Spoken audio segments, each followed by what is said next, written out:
सरळ एन्काउंटर केला पाहिजे आणि सिटिझनशिप रद्द केली पाहिजे या लोकांची आणि या देशातून हकालपट्टी केली पाहिजे। जोपर्यंत असा निर्णय होत नाही तिथपर्यंत यांची हिंमत तुटणार नाही। टेररिस्ट पाहत यांचेच नावं, आमच्या मुलींसोबत लव्ह जिहाद करणं म्हणजे यांचेच नावं, आमच्या मुलींचे व्हिडिओ बनवून सोशल मीडियावर टाकणं म्हणजे यांचेच नावं, सगळे प्रकरण हेच करतात। आज या ऑपोजिशनला विचारा की महिला रिझर्वेशन बिल जे पूर्ण पार्लमेंटमध्ये येत आहे त्याच्यासाठी ऑपोजिशनला आम्हाला विनंती करावी लागून राहिली आहे की महिलांना पुढे आणण्यासाठी बाबासाहेबांनी जे शिकवलं त्याला सपोर्ट करा, महिलांना पुढे आणा, त्यांची हिंमत सोबत उभे राहा। तर ऑपोजिशन सोबत आणि जेही लोक आता आयजी कडे गेले आहे त्यांनाही माझं एवढंच म्हणणं आहे की तुम्ही जे राजकारण करत आहे ना की यांचा पाळला तर त्यांचा पाडा, पहिले तुम्ही हे पहा की कोणते मुली सोबत अत्याचार झाले, सगळ्यांचे पाडा।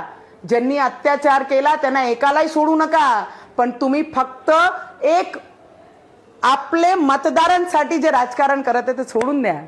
या देशातच जा लागते, या देशातच जन्माला आलो आहे, ते काही आपली नाही आहे, पाकिस्तानवाले आहे, पाकिस्तानला पाठवा लागते त्यांना।